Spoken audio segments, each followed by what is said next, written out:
वो सूक्ष्म तरह से अपने पीठ के रीढ़ के हड्डी के अंदर मज्जा रज्जू में, स्पाइनल कॉर्ड के अंदर, मेडुला ऑब्लोंगेटा में स्थित है। मैंने आपसे बताया था कि ये 3 सूक्ष्म शक्तियां हैं जिनसे हमारी ऑटोनॉमस नर्वस सिस्टम चलती है, स्वयं चालित संस्था चलती है। वो 2 शक्तियां जो कि लेफ्ट में और राइट में हैं, एक का नाम ईड़ा और दूसरी का पिंगला है, और जो बीच में है उसका नाम सुषुम्ना है। ये 3 नाड़ियां, और इन 3 नाड़ियों पे जो 3 शक्तियां हैं उनका नाम, जो लेफ्ट में है उसका महाकाली, जो राइट में है उसका महासरस्वती, और जो बीच में है उसका महालक्ष्मी। महाकाली शक्ति से हमारी स्थिति और लय होती है, महासरस्वती से हमारी शरीर धारणा तथा पूरा हमारा विचार का कार्य, आगे की जो कुछ तजवीज है, जो कुछ भी हम लोग प्लानिंग करते हैं, विचार करते हैं, कार्यान्वित होते हैं, जो कुछ हमारी सृजन शक्ति है, क्रिएटिव कैपेसिटीज है, वो सब उससे प्रदर्शित होती हैं, मैनिफेस्ट होती हैं। और जो बीच की शक्ति है, जिसे कि हम महालक्ष्मी की शक्ति कहते हैं, जिसको इस बंबई शहर में बहुत ज्यादा मानते हैं लोग, इस महालक्ष्मी की शक्ति से ही हमारा इवोल्यूशन होता है, उत्क्रांति होती है। आज अमीबा से जो आज मनुष्य की दशा में हम आए हैं, ये इसी शक्ति के कारण, इस शक्ति के कारण हम अपने अंदर धारणा करते हैं। धारणा माने सस्टेन करना। हर एक वस्तु मात्र में जो धारणाएं हैं, जैसे मैंने आपसे कल बताया था कि कार्बन में 4 वैलेंसीज हैं। हर एक वस्तु मात्र में जो उसकी प्रकृति है या उसकी जिसे कहते हैं प्रॉपर्टीज हैं, वो सारी इसी शक्ति के द्वारा आती है। और मनुष्य में भी जो धर्म धारणा होती है वो भी इसी कारण होती है। मनुष्य का भी अपना कुछ धर्म जरूर अवश्य है ही, नहीं तो वो मनुष्य क्यों कहलाएगा। उसके 10 धर्म हैं, जिसके बारे में आप साधारण तरह से ये कह सकते हैं कि बाइबल में जिसे 10 कमांडमेंट्स कहते हैं, वही वो 10 धर्म हैं। इन 10 धर्मों के अनेक और सूक्ष्म स्वरूप हैं, जिसके बारे में हमारे शास्त्रों में आदिकाल से अनेक ऋषि मुनियों ने पता लगाकर उस पर काफी कुछ लिखा हुआ है। कल मैं आपसे आखिरी बार जो बता रही थी वो धर्म के बारे में, क्योंकि हम लोग तीनों चक्रों का वर्णन करते हुए जब नाभि चक्र पे आए तो मैंने कहा था कि लक्ष्मी जी का धर्म से बहुत नजदीक संबंध है, क्योंकि हमारे पेट में धर्म होगा। धर्म विचार में नहीं होता है। जो मनुष्य विचार से धर्म करता है वो धार्मिक नहीं। धर्म विचार से नहीं होता है, अपने पेट में होता है। जैसे एक साधारण आपसे मैं बात बताऊं कि अगर कोई वास्तविक धार्मिक आदमी हो, मैंने जिसे रियलाइज सोल कहना चाहिए, मैं धार्मिक उसे नहीं मानती जो बड़ा पट्टा वट्टा लगा के घूमते हैं, लेकिन अंदर से जो टूटा हुआ आदमी है, जो कि परमात्मा से एकाकार हो चुका है, जो असल मायने में योगी है, जो रियलाइज सोल है, वो आदमी अगर किसी ऐसे आदमी के घर में गया हो जिसने कि मर्डर किया है, लोगों को परेशान किया है, उस आदमी के घर में खाना खाते उसे उल्टी होने शुरू हो जाए, वो बर्दाश्त नहीं कर पाए।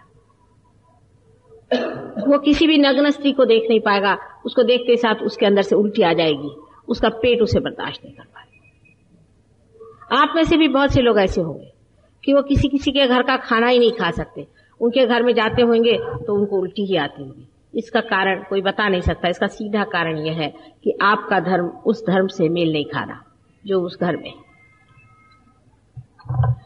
बहुत सारी बातें इस प्रकार आपने अपने जीवन में भी अनुभव की होगी, जिसका उत्तर आपने पाया नहीं होगा। जब हमारा धर्म शिथिल हो जाता है या जब मनुष्य का धर्म गिरने लग जाता है, जिस वक्त उसके धर्म की हानि होने लग जाती है, धीरे धीरे वो कॉम्प्रोमाइज करने लगता है जिंदगी के साथ। जब उसका कॉम्प्रोमाइज शुरू हो जाता है, धीरे धीरे वो कमजोर होता जाता है। जैसे ही वो कमजोर हो जाता है, कभी कभी उस पर कुछ पिशाच भी आ जाते हैं, कभी कभी वही स्वयं एक पिशाच हो जाता है। मनुष्य जब धर्म से गिर जाता है तो वो राक्षस योनि में ही उतर सकता है, क्योंकि जानवरों की योनि में तो अब वो जा नहीं सकता और देवताओं की योनि में जा नहीं सकता। तो जब वो मनुष्य होकर के और अपने धर्म से च्युत हो जाता है तब वो कहाँ जाएगा? उसको राक्षस योनि में ही जाना पड़ता है या उसे नर्क की गति में जाना पड़ता है। अब नर्क है या नहीं, इसकी कोई सिद्धता है कि नहीं, इसका प्रूफ क्या है, साइंटिफिकली माता जी दिखाइए, सो बात हो नहीं सकती। लेकिन हाँ, ये बात जरूर है कि आपको मैंने आज भी सवेरे दिखाया है और कल भी दिखाया है कुंडलिनी का स्पंदन, जिसे आप देख सकते हैं। कुंडलिनी का स्पंदन आप देख सकते हैं अपने आंख से, हालांकि अभी तक आप पार नहीं हुए, और जो लोग पार हो गए हैं उन्होंने भी उस शांति को अनुभव कर लिया जिसकी मैं बात कर रही हूं, उस निर्विचारिता की, जहां मनुष्य साइलेंट हो जाता है, अंदर सब विचार उसके रुक जाते हैं और वो साक्षी होकर के देखने लग जाता है। ये घटना घटित होती है, इसका कौन सा साइंटिफिक प्रूफ देख सकते हैं जो कि आप ही के अंदर घटित होती है। समझ लीजिए कोई अच्छा सुंदर आप संगीत सुन रहे हैं और आप कहीं इसका आनंद आ रहा है, इसकी साइंटिफिक कोई वो दीजिए, तो कैसे देंगे? आप हो जाते हैं, आपके अंदर ये घटना हो जाती है और आपके अंदर से ठंडी ठंडी सी लहरें चलने लगती। ये कल आप में से बहुत लोगों को हुआ और उन्होंने इसका अनुभव भी लिया और बहुतों को उसका फायदा भी हुआ होगा और आगे भी इसमें आगे बढ़ना चाहिए। जिन लोगों ने गहराई से इस बात को पकड़ा और आगे चले हैं वो आज कहां से कहां पहुंच गए। संसार में रहते ही हुए वो कितने ही ऋषि मुनियों से ऊंचे हो गए हैं और कितने ही लोगों को वो पार भी करें और कितने ही को वो ठीक भी करें।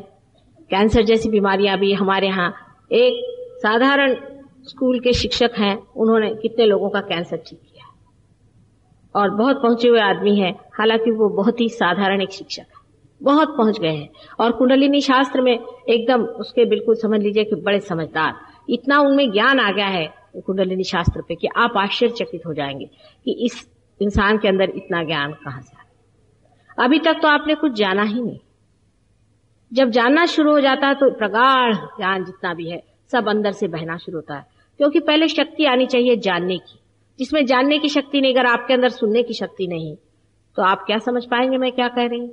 आपके अंदर अगर देखने की शक्ति नहीं तो आप क्या देख पाएंगे जो मैं दिखा रही हूं। इसलिए पहले वो सूक्ष्मतर आपकी चेतना हुए बगैर ये कार्य हो नहीं सकता। कल एक साहब आए थे, वो मुझसे कहने लगे कि मेरे भाई की तबीयत, एक आपके शिष्य है, वो ठीक नहीं कर पाए और हमें कोई आपके प्रति श्रद्धा नहीं है। तो मैंने कहा भाई अगर तुम्हें मेरे प्रति श्रद्धा भी नहीं है तो तुम यहाँ किस सिलसिले में आए? अगर तुम्हारे भाई को मैं ठीक करूं तो तुम मेरे पर श्रद्धा रखो, ये अच्छी जबरदस्ती। मैंने कोई आपसे रुपया पैसा नहीं लिया, आपका क्या मेरे ऊपर अधिकार है कि मुझसे आप कहें कि मैं आपके भाई को ठीक करूं? आप इतने अधिकार से मुझसे कह रहे हैं कि मेरी कुंडलिनी आप जागरूक कर दीजिए, तो आखिर कोई अधिकार क्या चीज का है? आपका अधिकार यही है कि आपने मुझे मां माना, आपने मेरे ऊपर श्रद्धा रखी, नहीं तो आपसे तो मुझे कुछ लेने का है ही नहीं, ना आप कुछ मुझे दे सकते। लेकिन अगर आपके अंदर जरा भी श्रद्धा नहीं तो आप ही सोचिए, ये जो सारे देवता बैठे हुए चक्रों पे हैं, ये क्या इस बात को मान्य कर लेंगे कि आपका कोई भी विश्वास मुझ पर ना हो, कोई भी विश्वास इन देवताओं पे नहीं हो, भगवान पे कोई विश्वास नहीं हो, सबको आप सुबह शाम गालियां दे रहे हैं और वो क्या आपके लिए दौड़ दौड़ के काम करेंगे? अरे एक साधारण अधिकारी कोई होता है तो उसका इतना प्रोटोकॉल होता है, तो उस परमात्मा का कितना प्रोटोकॉल होगा। हम लोग कितने अहंकारी हो गए हैं कि हम सोचते हैं हमारी कुंडलिनी जागृत हो जाए, हमारा ये हो जाए, हमारा वो हो जाए, और हमें बिल्कुल ही परमात्मा के प्रति श्रद्धा नहीं, हम बड़े लाट साहब हैं तो बैठे रहिए। ऐसे लोगों को जागृति होना बहुत कठिन है, मैं पहले ही बता दूं। जरूरी है कि आप श्रद्धा से आए। श्रद्धा किसानों में बहुत होती है। मैं राहुरी गई थी, मुझे आश्चर्य हुआ, हजारों आदमी आए थे, 5-5, 6-6 हजार के क्राउड्स में खड़ा खड़ लोग पार हो रहे थे। तो कह रही कैसे ये धरती माँ के पुत्र हैं, कितने जल्दी ये पार हैं। थोड़े बहुत पढ़े लिखे भी थे, कुछ रईस लोग भी थे, ऐसा नहीं था कि बिल्कुल ही अनपढ़ लोग थे, कुछ अनपढ़ भी थे, लेकिन सब लोग पार बहुत जल्दी होते थे। तो मैंने उनसे पूछा क्या बात है? कहले माँ हमें तुम्हारे पर बड़ी श्रद्धा हो गई। तो हमने कहा क्यों श्रद्धा हुई? कहले हमको है ही, हम खेती वाले लोग हैं, हम बगैर श्रद्धा के खेती कैसे करें? खेती तो हो ही नहीं सकती बगैर श्रद्धा के। सही बात है, श्रद्धा के बगैर खेती नहीं हो सकती। मनुष्य जब सोचता है कि जमीन किस तरह से एक बीज है, उसको उगाती है, अपने आप उसमें से इतने फल देती और कुछ नहीं चाहती, कि हम उसे दें। उसको देख करके मनुष्य जरूर आश्चर्यचकित होता है और देखता है कि कितना बड़ा मिराकल है, कितना बड़ा आश्चर्य है। और हम लोग यहाँ पर बाजार में जाके खरीदते हैं तो हमें we take it for granted, हमको लगता ही नहीं है कि ये कोई विशेष बात हो, ये कोई मिराकल। परमात्मा के प्रति श्रद्धा होना एक सहज बात, अत्यंत सहज है, क्योंकि जो कुछ भी हमें मिला है, सोचिए आज हम अमीबा से भी इंसान हुए हैं तो अपने बूते पर नहीं हुए हैं। परमात्मा ने ही अनेक बार संसार में अवतार लेकर के, उन्होंने 10 अवतार संसार में लिए थे और उन 10 अवतारों में से उन्होंने हर अवतार में अत्यंत मेहनत करके और आप लोगों को आज इस दशा में लाकर छोड़ा। ये बात सही ये है या नहीं, इसको तो हम बाद में साक्षात कराएंगे। हमने आपसे कल ही कहा था कि एज अ साइंटिस्ट आप अपनी सिर्फ बुद्धि खुली रखें, उसके बाद हर एक चीज का साक्षात आपको हम करा सकते। ऐसे परम शक्तिमान परमात्मा के सामने हमको नतमस्तक होकर ही आना चाहिए। जो मनुष्य अपने को परमात्मा से भी ऊंचा समझता है वो बैठा रहे, पर एक माने में है मनुष्य को परमात्मा ने अपने से ऊंचा बनाया, ये बात सही है। एक माने में जहां परमात्मा भी हार जाता है और हम भी हार जाते हैं, वो है कि आपको परमात्मा ने स्वतंत्रता दी है। आपको अपनी उत्क्रांति, इवोल्यूशन, मनुष्यता के लेवल पे आने पर, इस प्लेन पर आने पर स्वतंत्रता से ही ढूंढनी पड़ेगी। आप पे जबरदस्ती हम नहीं कर सकते कि हम चाहे कि आपको मंत्र मुग्ध कर दें, कि आपको हम बेहोश कर दें, कि आपको ट्रांस में डाल दें, आपको बेवकूफ बना ले। इस तरह से नहीं हो सकता। पूरे होश, पूरी अवेयरनेस में आपको इसका चयन करना होगा, इसका डिसीजन लेना पड़ेगा, इसको मान्य करना पड़ेगा कि हाँ मैं परमात्मा के रास्ते पे चलने वाला हूं, मुझे परमात्मा की शक्ति जाननी है, तभी होगा। इस माने में आप सबसे ही ऊंचे। प्राणी मात्र में ये प्रश्न नहीं रहता है, ये प्रश्न मनुष्य का है और मनुष्य के सामने परमात्मा इसीलिए झुक गया कि उसका इवोल्यूशन, उसकी उत्क्रांति इस दशा में आने पर स्वतंत्रता के बगैर हो ही नहीं सकती। क्योंकि अगर आपको हमें राजा बनाना है तो आपको अपनी स्वतंत्रता में ही हम राजा बना सकते हैं। अगर आप स्वयं परतंत्र हैं और आप अगर हमारी वजह से कोई कार्य कर रहे हैं तो हम आपको कैसे राजा बनाएंगे। ये सबसे बड़ा लिबरेशन है, सबसे बड़ी मुक्ति है। और सबसे बड़ी मुक्ति के लिए पहले मनुष्य की बुद्धि थोड़ी बहुत स्वतंत्र होनी चाहिए, उसका डिसीजन स्वतंत्रता से होना चाहिए। हर एक आदमी को पूर्ण स्वतंत्रता से इस बात को स्वीकार करना चाहिए कि हाँ हम इसको चाहते हैं। पूर्ण श्रद्धा का मतलब ही अत्यंत स्वतंत्रता है। कल हमने आपसे 3 चक्रों के बारे में बताया था। आज बहुत से लोग नए आए हुए हैं और उनमें से मैंने बताया था कि मूलाधार का चक्र सबसे नीचे में है, जिसमें श्री गणेश की शक्ति जो कि इटर्नल चाइल्डहुड है वो है। और इसका जो महत्वपूर्ण पॉइंट मैंने बताया था कि मूलाधार जो देवी जी का, गौरी जी का, या जिसे कहना चाहिए कुंडलिनी शक्ति का स्थान है त्रिकोणाकार, उससे नीचे, ऊपर नहीं, उससे नीचे। सो कुंडलिनी को अगर उठाना है तो मूलाधार चक्र को नहीं छूना चाहिए, जिससे सेक्स कंट्रोल होता है।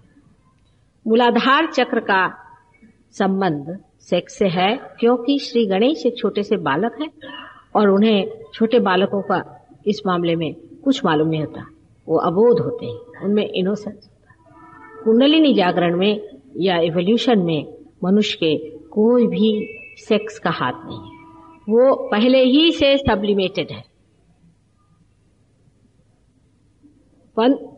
किंतु मनुष्य का इस वक्त उल्टा ही संबंध है। वो ऐसा कि जब वो परमात्मा के सामने अपने हाथ फैलाए और ये चाहे कि अपनी कुंडलिनी जागृत हो, तो वो जान ले कि कुंडलिनी मेरी माँ है, सदा सर्वदा मेरे साथ रहने वाली मेरी पवित्र माँ है, और उसके प्रति अत्यंत पवित्र बालक जैसे उनके प्रति अपना विचार रखें, जैसे श्री गणेश का गौरी जी के प्रति था।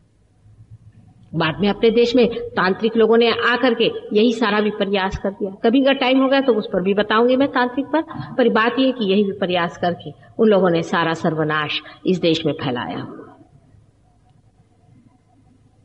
लेकिन जो सत्य होता है वो अटूट रहता है, बना रहता है। अपना देश भारतवर्ष वास्तविक योग भूमि है। इतनी बड़ी योग भूमि है कि यहाँ पर कोई भी मिथ्या ज्यादा देर नहीं चल सकता, ये बात सही। और इसीलिए आज भी इस देश में ये कार्य हो सकता है। नहीं तो इस देश में अनेक प्रयत्न हुए हैं कि इस देश की पवित्रता टूट जाए, लेकिन टूट नहीं सकी। अनेकों ने किया, अभी तक ऐसे बहुत से लोग हुए हैं कि जो गंदी बातें फैला रहे हैं, लेकिन ये देश उस तरह से नहीं टूट सका जैसे कि पाश्चिमात्य देशों में पूरी तरह से नष्ट भ्रष्ट हो गए। कितनी कमाल की बात है कि हमारे देश में अभी तक ये पवित्रता का संबंध माँ बेटे का बना हुआ। दूसरा चक्र हमारा जो है, मैंने आपसे स्वाधिष्ठान चक्र बताया था, जिससे कि हम सारे क्रिएटिव वर्क करते हैं और जिसकी शक्ति जो है सरस्वती है। तीसरा चक्र मैंने लक्ष्मी जी और नारायण मैंने विष्णु जी का बताया था। इस चक्र के चारों तरफ जो जगह बनी हुई है, इस जगह में ब्रह्मा जी ने सारी सृष्टि बनाई हुई है, और ये जो सृष्टि बनाई हुई है, इस सृष्टि को आज की इस दशा में भवसागर कहते हैं। उसकी अनेक दशाएं हैं, स्टेजेस हैं। इस दशा में उसे भवसागर कहते हैं। इसीलिए हम कहते हैं कि भवसागर से तराओ, भवसागर से बचाओ, भवसागर है जो हो गया सो सागर, बना हुआ सागर। इस सागर में, इस संसार में जो हम आए हुए हैं, आज जिस संसार में हम रह रहे हैं, इसी को भवसागर कहना चाहिए। और युग में आज कलयुग है, ये भी बात सही है। आज कलयुग है, अत्यंत घोर तरह का कलयुग है, और साथ ही साथ सतयुग भी शुरू हो गया। कलयुग चल रहा है, उसी के साथ साथ सतयुग भी शुरू हो गया। इस भवसागर में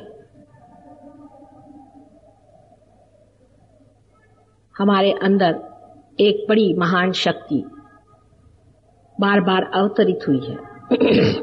ये विराट का चित्र है और विराट का ये भवसागर है। इस शक्ति का नाम है गुरु संपदा। आदि गुरु दत्तात्रेय, इन्होंने इस संसार में अनेक बार जन्म लिया। आदिनाथ, जिसको कि जैन लोग मानते हैं, उन्हीं का अवतरण है। उसके बाद दत्तात्रेय जी भी उन्हीं का अवतरण है। राजा जनक उन्हीं का अवतरण है। इसे हम नानक और नानकी कहते हैं, वो भी जनक और जानकी ही है। और मोहम्मद साहब भी इन्हीं का अवतरण है, और उनकी लड़की जो फातिमा थी वो भी जानकी थी। उसके जो दो लड़के थे वही लव और कुश थे। वही आगे जा करके संसार में आने के बाद अनेक बार उनके जन्म होते हैं। वो पहले लव और कुश थे, लव और कुश के बाद वो महावीर और बुद्ध, इन दोनों के रूप में जन्म लेकर इस संसार में आए। और उसके बाद उन्होंने फातिमा के दो लड़के, जिनको हसैन और हुसैन कहते थे, उनके रूप में जन्म लिया। ये बात सत्य है या नहीं, इसको आप फिर से कुंडलिनी पे साक्षात करें। जैसे कि एक मुसलमान डॉक्टर जो कि ईरान में रहते हैं, लंदन में मेरे पास आए और मुझसे कहने लगे कि मुझे बहुत बुरी तरह का कैंसर हो गया है माँ, और मैं इसे कैसे ठीक करूं। मैंने कहा तुम तो मुसलमान हो और तुम्हारा विश्वास कोई भी और गुरुओं पे तो हो नहीं सकता सिवाय मोहम्मद साहब के। तो उनका हाँ। मैंने कहा फिर मैं तुम्हारा कैंसर नहीं ठीक कर सकता। कहने क्यों? मैंने कहा ये तो इम्बैलेंस से होता है, हमेशा कैंसर इम्बैलेंस से होता है। तुम्हारे अंदर इतनी जोर से घनीभूत ये भावना बैठी हुई है कि मोहम्मद साहब ही एक अवतरण हो गए और क्या उनके अनेक नहीं हो सकते। हालांकि मोहम्मद साहब ने 1000 बार कहा है कि मेरे जैसे और अनेक आएंगे, उन्होंने अनेक बार कहा है, लेकिन मुसलमान इस बात को मानने के लिए तैयार नहीं कि उनके जैसे अनेक आए हैं और आएंगे। उसने कहा उन्होंने कहा तो है, लेकिन हमने किसी को देखा नहीं। मैंने कहा अच्छा, अगर तुम दत्तात्रेय जी का मंत्र जपो तो हम तुम्हें ठीक कर सके। जब पहले तो बहुत नाराज हो गए वो मुसलमान साहब, वो चले गए गुस्से होकर मेरे साथ। उसके बाद पर कैंसर की बीमारी होती ऐसी है कि क्या करें। फिर आए दौड़े दौड़े कि अच्छा माता जी जो भी कहो मैं करने को तैयार। अब उनकी तबीयत ठीक है, क्योंकि खुद दत्तात्रेय इस बात को नहीं गवार कर सकते कि आप मुझे इतने हिस्सों में क्यों बांट रहे हैं। मनुष्य चाहता है इस तरह से अपने को बांटना, परमात्मा अपने को बांटना नहीं चाहता है। मनुष्य चाहता है कि मैं मुसलमान मैं हिंदू हूं, परमात्मा के लिए घिनौनी बात। अजीब सी चीज है कि कोई कहे कि मैं नाक हूं, मैं आंख हूं, मैं कान हूं। इसी तरह से बेवकूफी की बात करना। परमात्मा ने सारी सृष्टि में मनुष्य को बनाया है, वो कोई उसको अलग अलग साँचे में ढलने के लिए नहीं। एक ही वृक्ष पर अनेक फूल खिले हुए हैं, उन फूलों को लेकर के, उनको तोड़ करके, उनको मार करके आप लोग आपस में झगड़े कर रहे हैं कि ये धर्म अलग है, वो धर्म अलग है। अभी कल ही एक साहब आए थे, उनका किस हिसाब से बताऊं, दिल्ली से। उनको भी बहुत तकलीफ है, वो पार हो गए, लेकिन कहने लगे कि मेरा तो ये वॉइड, जिसे हम वॉइड कहते हैं भवसागर को, वो पकड़ा हुआ। मैंने कहा कि पूछा उनसे, बहुत पूछा। मैंने कहा ये है क्या आपका, वो है क्या? कहने नहीं। मैंने कहा आप क्या जनसंघी हैं? कहने हाँ, मैं मन से तो बड़ा जनसंघी हूँ। मैंने कहा इसीलिए हो रहा है। अब मोहम्मद साहब को बैठ के नमाज पढ़ो, थोड़ी देर मुसलमान हो जाओ। कहने माता जी क्या करें आप? मैंने कहा होके देखो, थोड़े दिन तुम मुसलमान होके देखो, और देखते ही साथ बसा का ये डिस्टर्ब करो, मुसलमान होकर के देखो, और तब तुम्हारे समझ में आएगा कि तुम ठीक हो जाओगे। मैंने कहा अच्छा तुम मोहम्मद साहब का नाम लो थोड़ी देर। वैसे ही लेते साथ उसके अंदर से वाइब्रेशन शुरू हो जाते हैं। जो बात मैं कह रही अगर झूठ हो तो आप वाइब्रेशंस पे जान सकते हैं, फौरन आपके वाइब्रेशंस बता देंगे सत्य क्या है, झूठ क्या है। एब्सोल्यूट जो चीज अभी तक आपको पता ही नहीं, माँ कह रही ये सच्चा है कि वो कह रहे वो सच्चा है, तुम हर एक चीज का देख लो, इसका प्रत्यक्ष सामने। आप लोग बिल्कुल कंप्यूटर जैसे हैं, सिर्फ आपके कंप्यूटर को अभी मेल्स में लगाने की जरूरत है। जैसे आप मेल्स में लग जाएंगे आपको फौरन पता हो जाएगा कौन सी चीज सच्ची, कौन सी चीज झूठी। मैंने कुछ गुरुओं के बारे में कहा भाई ये गुरु ठीक नहीं, तो साहब बहुत गुस्से हो गए। मैंने कहा अच्छा भाई तुम पार हो जाओ फिर देखना। उसके बाद अब उनका ये हाल है कि वो जो गुरु का कोई नाम लेता तो कहते हे भगवान किसका नाम लिया, भागते हैं वहां। जो सच्चा और झूठा है उसको पहचानना ही चाहिए। क्या मुझे ये नहीं कहना चाहिए कि जो सच्चा है वो सच्चा है, जो झूठा है वो झूठा है? आप अगर कबीरदास को पढ़े, उन्होंने तो पूरे अपने कबीरदास की जितनी सुक्तियां हैं सब में ऐसा निकाला कि ये चोले वाले और ऊपर से झगड़े लगाने वाले और ये करने वाले और ये जो साधु पैसे लेते हैं और ये जो ढकोसलेबाजे हैं और ये जो तांत्रिक है, सबको उन्होंने एक एक को ऐसा लताड़ के रखा है। जो खेचरी करते हैं दुनिया भर की, सबको खूब ठीक ठीक करके रखा है। लेकिन कबीरदास को कौन पढ़ेगा? हिंदी भाषी लोगों में से कबीरदास किसी ने नहीं पढ़ा होगा, मैं आपसे बता दूं। मनोहर कहानियां, फिर वो एमए इन हिंदी होंगे तो भी वो मनोहर कहानियां ही पढ़ते रहे। ये मनुष्य की वृत्ति है। आज हिंदुस्तान की मनुष्य की वृत्ति बहुत उथली हो गई। कबीरदास को पढ़िए तो रोंगटे खड़े जाए। अकेले आदमी ने जुलाहा के लेवल पे होते हुए ऐसा लताड़ के रखा है सबको, लैशिंग जिसको कहते हैं। एक एक आदमी की पोल पट्टियां निकाल निकाल कर उसने रखा है, जो जादू मंत्र दिखाते हैं, जादू टोने दिखाते हैं। नानक को देखिए, नानक ने चैप्टर्स आफ्टर चैप्टर्स लिखे इन ढोंगी लोगों पर, ये पैसे बनाने वालों पर, ये चमत्कार दिखाने वालों पर, सब पे चैप्टर्स आफ्टर चैप्टर्स लिखे। उसको काहे को कहीं जाने को है? इन्हीं लोगों को पढ़ो। मराठी लोगों ने तुकाराम को इतना पढ़ा होगा, पर किसी को यह नहीं मालूम कि उन्होंने इस पर कितना लिख मारा। और मालूम भी होगा तो भी आंख बंद करके आमचे गुरु आहेत, वो तो मराठियों के तो ऐसा स्टैम्प पोस्ट जैसे गुरु चिपक जाते, उसको आप बोल नहीं सकते। फिर तुमचे गुरु कौन? तो वो वहां के गुरु हैं। अच्छा उनका क्या नाम? अब आपने उनको मान लिया, और क्या वो मेरी बीबी को लेके भाग गए तो भी हर जाने, मेरे लिए वो मां हो गई। और गुजरातियों को तो टाइम ही नहीं, सब पैसा इकट्ठा कर। भगवान का थोड़ा बहुत दीप दाप दिखा दिया, हो गया काम खत्म। चलो इस दशा में हम लोग आ गए हैं। इस योग भूमि में इतनी गंभीरता पूर्वक, जिस देश में हमारा रहन सहन है, जहां हम रहते हैं, वहां हमें कितना गंभीर होना चाहिए, कितनी परमात्मा की हमें लगन होनी चाहिए, कितने उसमें गहरा उतरना चाहिए। उसका विचार किसी को भी नहीं। किसी को टाइम ही नहीं भगवान के लिए। सारे धंधे करने को टाइम है, भगवान के लिए टाइम नहीं। और उसी में सारा आनंद है बेटे। और कहीं आनंद नहीं। मैं तुमसे सच सच बता दो, तुम कोई भी चीज ढूंढ लो, यही गुरु संपदा अपने भारतवर्ष में अत्यंत बलवती है। और जगह भी हुए बड़े बड़े गुरु, कोई नहीं कह सकता कि कन्फ्यूशियस उसी के एक अवतरण है। और भी जगह बहुत बड़े बड़े गुरु हैं, लेकिन अपने देश में बहुत बड़ी संपदा हो। ज्ञानेश्वर जी हो गए, कितने बड़े बड़े गुरु हो गए, रामदास स्वामी हो, लेकिन उनका असर हमारे पर कितना आया कि सिर्फ गाना गाना, उनके भजन लेकर के सुबह से शाम गाते रहना कि घट ही खोजो भाई, घट ही खोजो भाई, घट ही खोजो भाई। अरे भाई, ये तो उन्होंने प्रिस्क्रिप्शन दिया कि घट को खोजो, तुम लोग वही गाते फिर रहे हो कि घट ही खोजो, घट ही खोजो। अब खोजोगे कब? कबीरदास का भजन बहुत शौक से लोग गाते हैं। उन्होंने गाया है कि शून्य शिखर पर अनहद बाजी, बिल्कुल कुंडलिनी का सारा वर्णन देख चुके हैं। मतलब कोई नई बात थोड़ी ना मैं कहने वाली हूं आपसे, सारा उन्होंने ईड़ा पिंगला सुखमन नाड़ी रे सब उन्होंने गा दिया है, कह दिया। वो बैठकर हारमोनियम लेके तबला बजा बजा करके खूब जोर जोर से लोग गा। अरे भाई, गा क्या रहे हो कबीरदास, क्या गा रहे हो, उसमें क्या लिखा?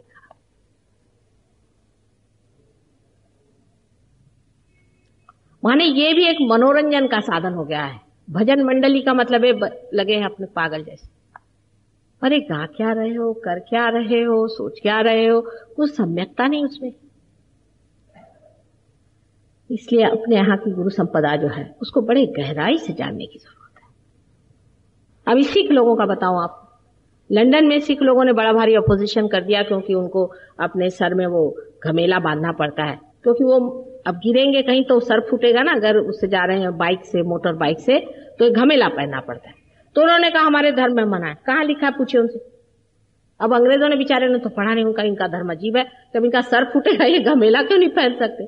और बड़ा भारी पार्लियामेंट तक सवाल पहुंचा है, पार्लियामेंट तक।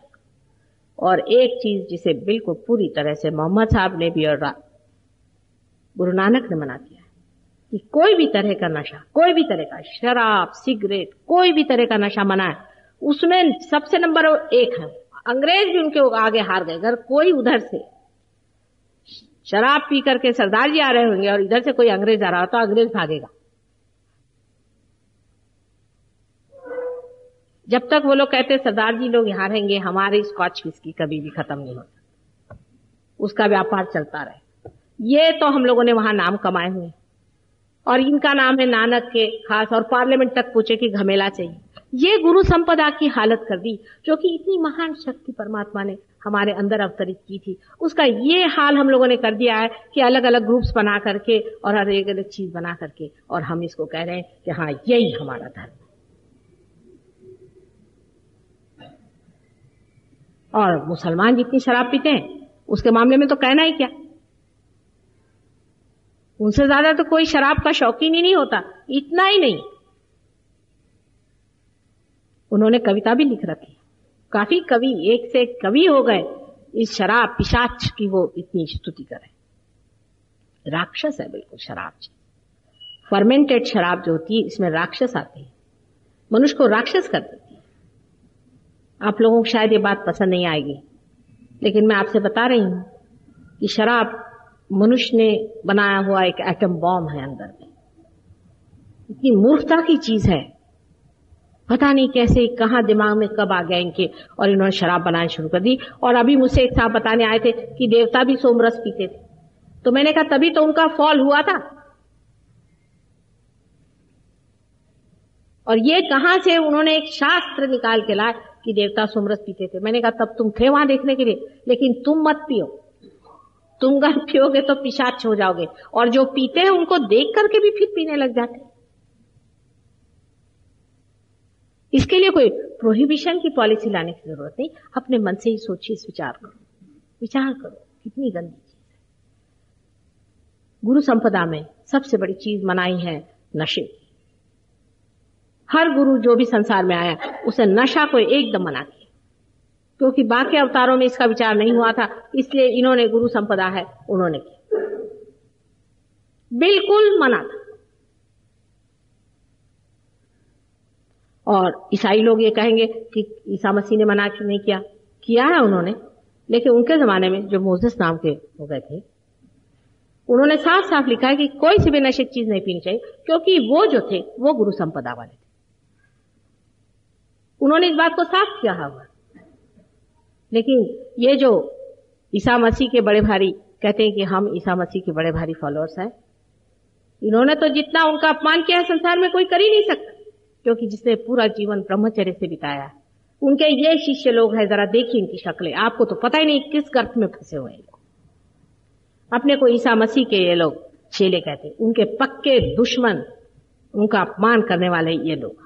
ऐसे ही हम हिंदू, हम लोग कुछ कम नहीं।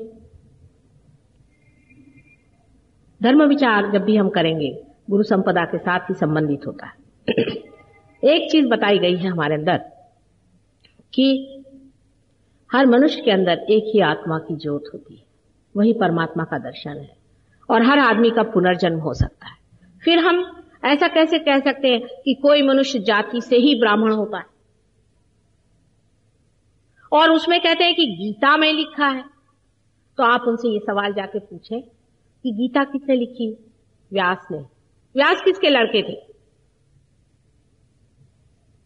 पराशर मुनि के लड़के जरूर थे, लेकिन उनकी मां एक भीमरनी थी और वो भी इलेजिटिमेट।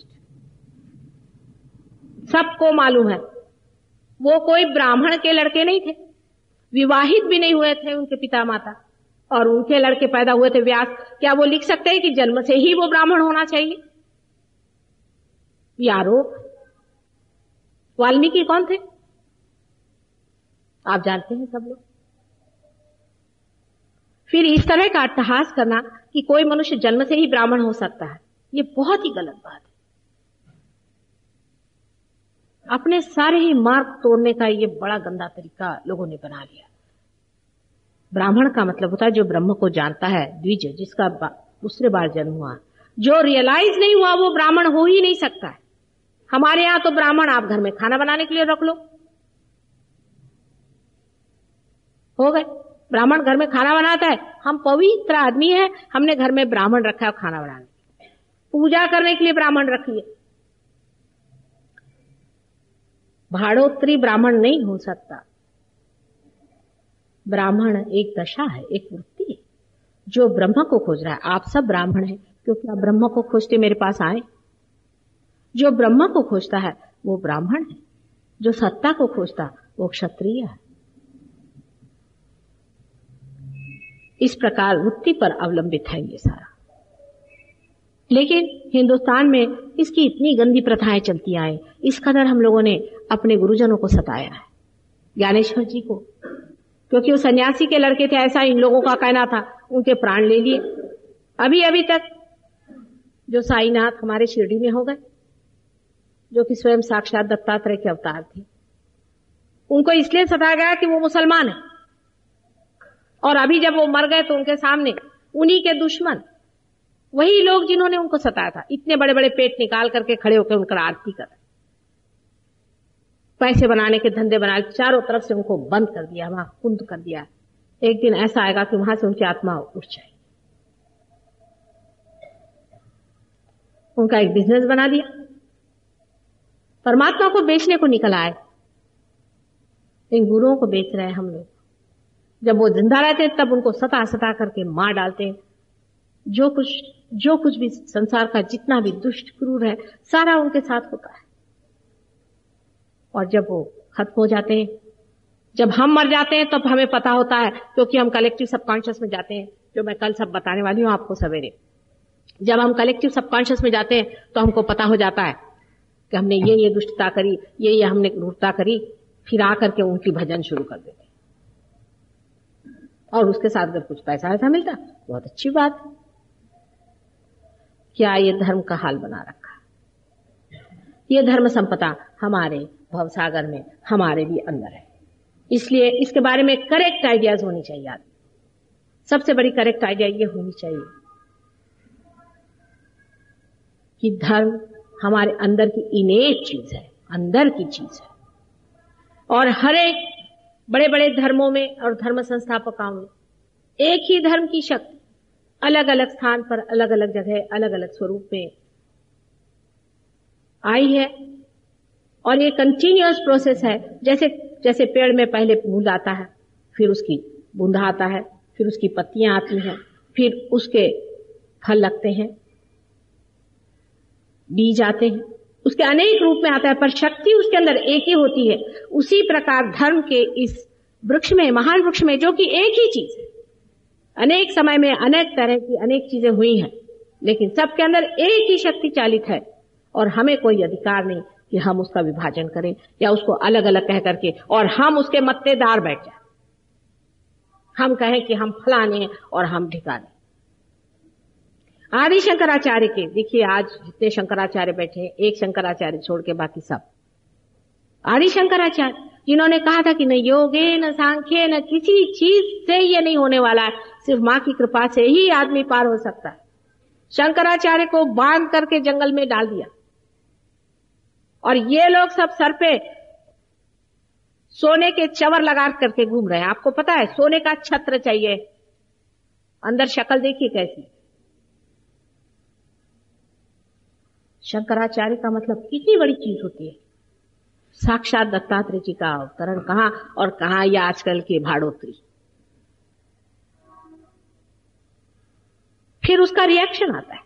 ये समझ लेना चाहिए कि इस शक्ति को अगर आपने ठीक से समझा नहीं, उसका रिएक्शन आज ये आया कि हमारे यंग लड़के यहां कोई दिखाई नहीं दे रहे, सब कॉलेज में उठ करके समय बर्बाद कर रहे, कोई यहां आने वाला नहीं, उनको धर्म से कोई मतलब, सोचते हैं बेवकूफ लोग हैं, हमारे माँ बाप चलो जान दो, इनको करना करने दो, हमसे कोई मतलब नहीं। वो सोचते हैं हम बड़े अक्लमंद हैं, वो भी बेवकूफी में जा रहे, एक चीज से छूटे तो दूसरे में जा रहे। लेकिन आपको भी धर्म की स्थापना करनी है, जागृति तो होनी चाहिए, पार भी होना चाहिए, लेकिन अपने विचारों में थोड़ा सा बैलेंस आप लाइए, संतुलन लाना होगा और सोचना होगा कि कोई भी एक्सट्रीम विचार अगर हम लेकर चले हैं तो सहयोग में आपको फायदा नहीं होने वाला। You have to be in the centre. कोई भी एक्सट्रीम आदमी हम सहयोग में लाभान्वित नहीं हो सकता। आप उससे बहुत ही निकट है और आपको आत्म साक्षात्कार नहीं चाहिए तो हम कुछ नहीं कर सकते। बहुत से लोग ऐसे भी हैं कि वो कहते हैं कि चाहे आत्म साक्षात्कार हो ना हो, हम तो भाई जनसंगी हैं और हम उसी से चिपक के रहेंगे, हम तो मारेंगे ही, वहां मुसलमान मिलेगा, तो वो चिपके रहे। जब भगवान के सामने जाएंगे तो भगवान आपसे पूछेंगे कि भैया क्या बात, कल हम तो भाई जनसंगी थे और हमने एक गुरु बनाया तो उसको हम पैसा देते थे, अच्छा, और उसने हमसे कहा कि तुम स्मगलिंग करो चाहे कुछ करो, बस पैसा इधर दे दो मेरे पास में पर्स। तो मैं उसको पैसा देता था, फिर स्मगलिंग में पकड़ा गया और अब मर गया हूं, अब तुम्हारे सामने आ गया। तो भगवान बोलेंगे अब जाओ नरक की गति। वहीं उनके गुरु भी बैठे होंगे और ये भी बैठ जाएंगे। गुरु लोग कभी नहीं बोलेंगे आप ऐसा नहीं करो वैसा नहीं करो, ना ना ना ना ना ना ना, ना। वो तो ऐसा बोलेंगे तो उनकी तो सारे कि ये चली गई। ये तो मां ही बोल सकती है कि बेटे ये नहीं करने का, ये करना मना, गलत बात। वो क्यों बोलने चले? उनको तो आपसे पर्स से मतलब है, पर्स यहां रखो और आराम से बैठो। हमको गुरु मानते हो ना, भजो हमको और पर्स इधर में दो, काम करो। तुम्हारे मृत्यु के बाद, परमात्मा के साक्षात के बाद क्या होगा इसका उन्हें विचार नहीं। उनको खुद भी अपना विचार नहीं है कि स्वयं उनका क्या होगा।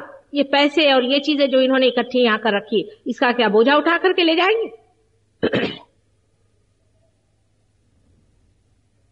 ये लोग खुद ही नर्क में, अति घोर नर्क में जाके बैठे। इनका भी महान सत्यानाश होने वाला है, इसमें तो कोई शंका नहीं, लेकिन आपको भी साथ लेकर डूबेंगे। इनकी गठरियां इनके साथ नहीं जा सकती, ये आप स्वयं जानते हैं। कोई भी आदमी पैसा आपसे मांगे अगर परमात्मा के नाम पे, तो पहले ही समझ लो कि यहां भगवान नहीं मिल सकते। ये बात दूसरी कि समझ लीजिए आज भारतीय विद्या भवन बनाना है, ठीक है, भारतीय विद्या भवन का भगवान से कोई संबंध नहीं है।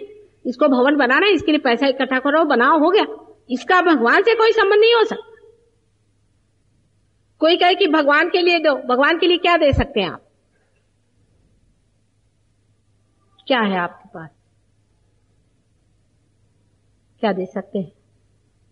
सभी कुछ जब उसका है, उसे कुछ भी देने लायक नहीं। हम क्या दे सकते हैं सिवाय अपना हृदय उसको दे दें, अपनी श्रद्धा उसे दे दें, और देने का कुछ नहीं। और जो आपसे आज ही एक साहब मुझे कह रहे थे कि माता जी आप कुछ फीस लगाओ, आप तो एक पैसा नहीं लेते हैं, इसी से लोगों को इसकी कीमत नहीं रह जाती। मैंने कहा वाह क्या कहने आप।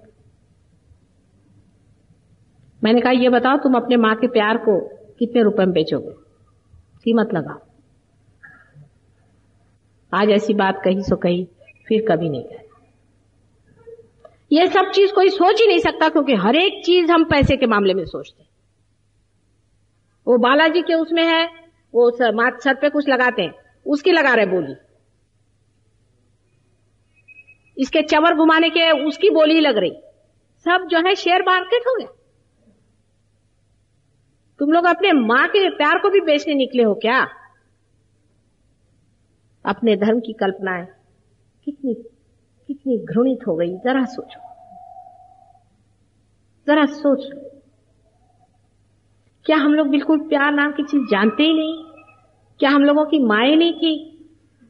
क्या हमने संसार में प्यार ही नहीं देखा है? क्या इतने हम लोग जड़ हो गए हैं कि इसे समझ नहीं सकते? ये सब विचार हमारे सामने हमारे गुरुओं ने रखे और हमें बताया, सिखाया, इतना सफर किया विचारों ने। उससे ऊपर जो चक्र है वो सारे ही गुरु हमारे अंदर स्थित है। वो सारे ही गुरु हमारे ही अंदर रहते हैं और हमारा मार्गदर्शन करते हैं। अगर हमने अपना रास्ता गलत कर दिया, माने सहयोग में मैं ये किसी से नहीं कहती कि तुम भाई शराब मत पियो, सिगरेट मत पियो, किसी से नहीं कहती। जब आप पार हो जाते हैं आप खुद ही छोड़ देते। 90% लोग खुद ही छोड़ देते, कोई आदत ही नहीं रह जाती।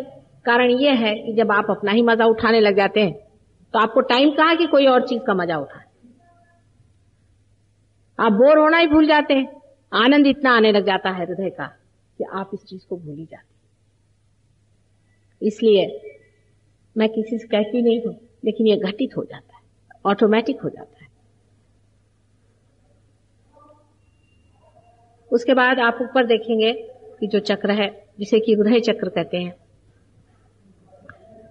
इस हृदय चक्र में जगदम्बा का स्थान है। आप जानते हैं जगदम्बा जी शिव की पत्नी शिवा है। शिव हृदय पे वास करते हैं। हमारे सबके हृदय पर शिव जी का वास है और हृदय के अंदर आत्मा की ज्योत है जो परमात्मा का प्रतिबिंब है। ये है या नहीं है ये आप बाद में देखिएगा, है। इस प्रतिबिंब स्वरूप आत्म स्वरूप के अंदर एक प्रकाश ज्योति सी है जो हृदय में रह करके आपके पूरे कार्य को देखती है, आपको पूरा वॉच करती रहती है। वो कहीं इन्वॉल्व नहीं होती, साक्षी होती है, देखती रहती है। और आपके अंदर जो कुंडलिनी त्रिकोणाकार अस्थि में रखी हुई है उसके ऊपर उसका रिकॉर्डिंग होता है। वो जो कुछ देखती है, वो आत्मज्योत जो कुछ आपका कार्य जानती है, देखती है, वो हर कार्य को जानती है। आप उससे कुछ नहीं छिपा सकते। वो साक्षी है, देखती जाती, रिपोर्टर जैसे। और वो सारा इस कुंडलिनी पर उसका प्रकाश पड़ता जाता है और कुंडलिनी जानती जाती। उसका एक त्रिकोण सा बना हुआ है। हृदय से यहां पर माथे के ऊपर सदाशिव जी का पीठ है, वहां से कुंडलिनी को इंफॉर्मेशन जाता है। और जैसे कोई टेप रिकॉर्डर होता है, इस तरह से कुंडलिनी सारा नोट करती जाती है। बहुत से लोग कभी कभी मैं उनसे कुछ बात पूछती तो बहुत आश्चर्य, माता जी आपको कैसे मालूम?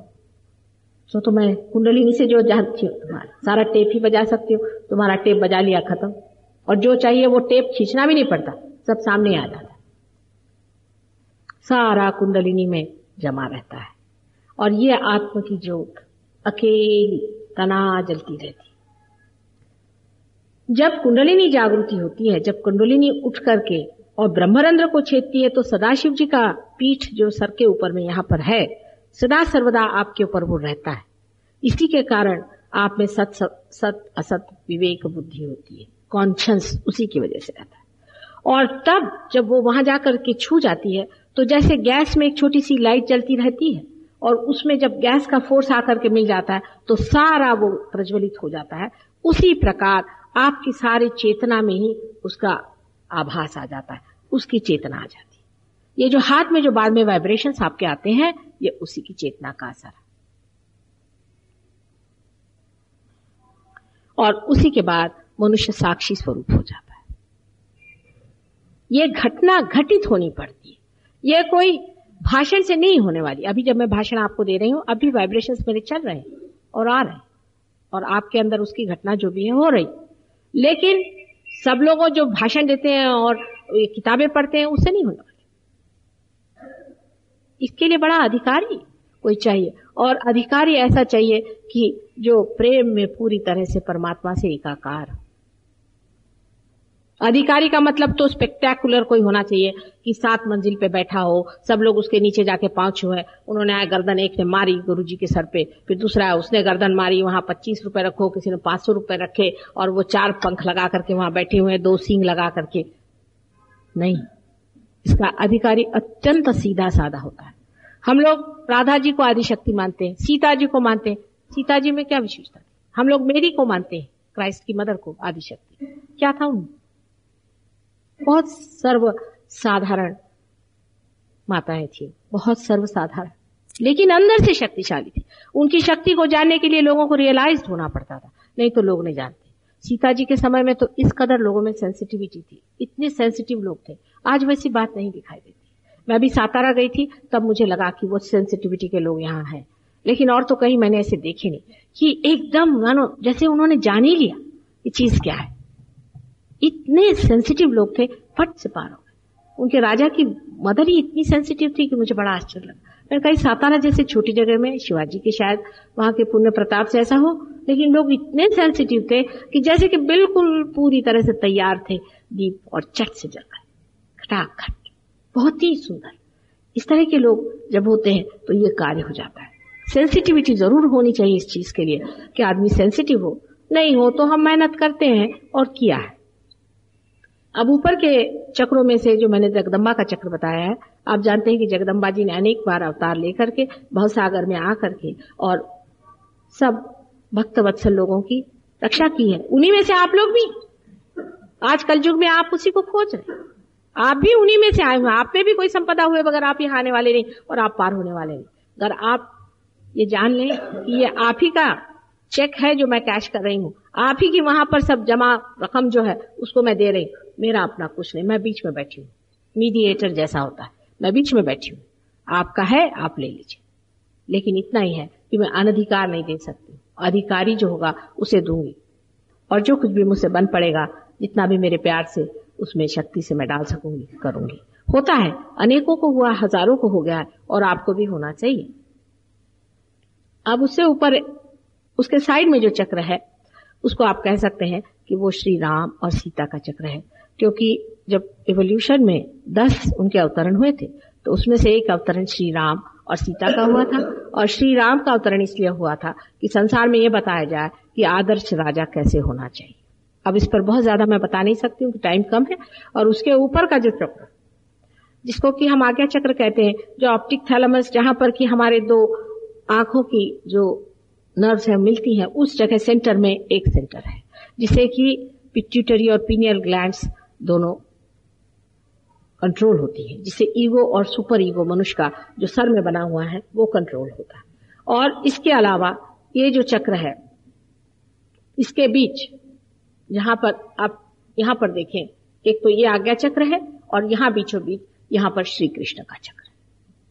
ये श्री कृष्ण का चक्र है क्योंकि ये चक्र ये बताता है कि मनुष्य ने जब अपनी गर्दन उठा ली तब उसने आंख परमात्मा की तरफ उठाई है।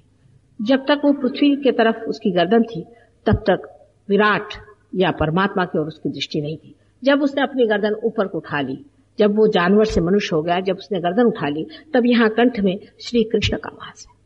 और श्री कृष्ण की शक्ति राधा जी है। आप जानते हैं राधा, रामा ने शक्ति और धामा ने धारने वाली। और इस शक्ति के कारण ही आप साक्षी स्वरूप होते हैं। अब ये काफी अंदर की बातें हैं और सिर्फ मैं अभी आपको चक्र और उसके अधिष्ठित देवताओं के नाम बता रही हूँ। उससे आगे इससे क्या होता है, उसकी बारीकी क्या है, उसमें सटलनेस क्या है, उसका और क्या है, बहुत कुछ है बताने का। हमारे यहाँ कुछ ऐसे लोग हैं जो इसमें निष्णात हो गए।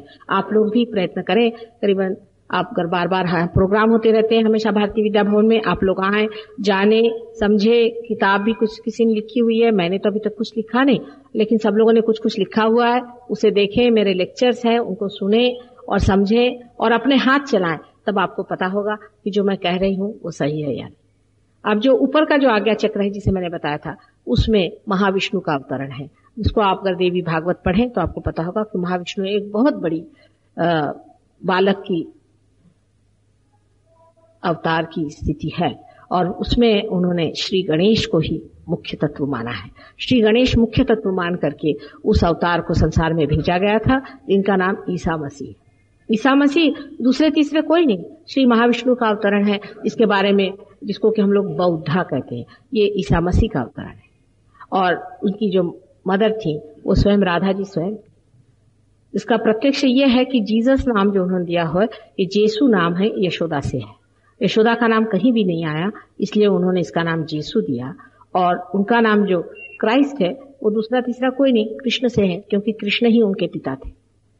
बार बार जो पिता का वर्णन करते हैं, आप देवी महात्म्य पढ़ें, देवी महात्म्य में इस बालक के बारे में पूरी तरह से लिखा हुआ है। सिर्फ नाम का फर्क है, उसमें महाविष्णु लिखा है और उनका नाम जीसस क्राइस्ट है। अगर आप उनको पढ़ें तो आपको बिल्कुल पता होगा कि उन्हीं का वर्णन है, पूरी तरह से उनका वर्णन है कि वो संसार में आए और उन्होंने जो कार्य किए और जिस तरह से उन्होंने क्षमा उनका मुख्य तत्व था। क्षमा के ऊपर में उन्होंने सारे ही जितने भी आयुध थे उनको क्षमा में घोल के डाल दिए कि मनुष्य के पास सबसे बड़ा आयुध उन्होंने क्षमा का दिया। अब इसकी भी सत्यता प्रचिति आपको सिर्फ कुंडलिनी जागरण में हो सकती है सब चीजों की, कि जब कुंडलिनी उगती है और जब वो रुक जाती है किसी भी चक्र पे तो उसी देवती का नाम लेना पड़ता है। अगर उसका नाम नहीं लेंगे तो कुंडलिनी ऊपर नहीं आएगी। ये आप खुद देख सकते हैं, कुंडलिनी जब ऊपर आती है धीरे धीरे आप देख सकते हैं कि चक्रों पे आपको वाइब्रेशंस आते रहेंगे, आप आंख से भी देख सकते हैं। वहां पर आपको उसी देवती का नाम लेना पड़ेगा जो मैं कह रही हूँ। अगर नाम नहीं लीजिएगा तो कुंडलिनी चढ़ेगी नहीं, और जब वो कुंडलिनी चढ़ेगी तो आप जान लीजिए कि वहां पर देवती जो है वो खुश है। उसके बाद में सहस्त्रार में कलकी का अवतरण मानते हैं।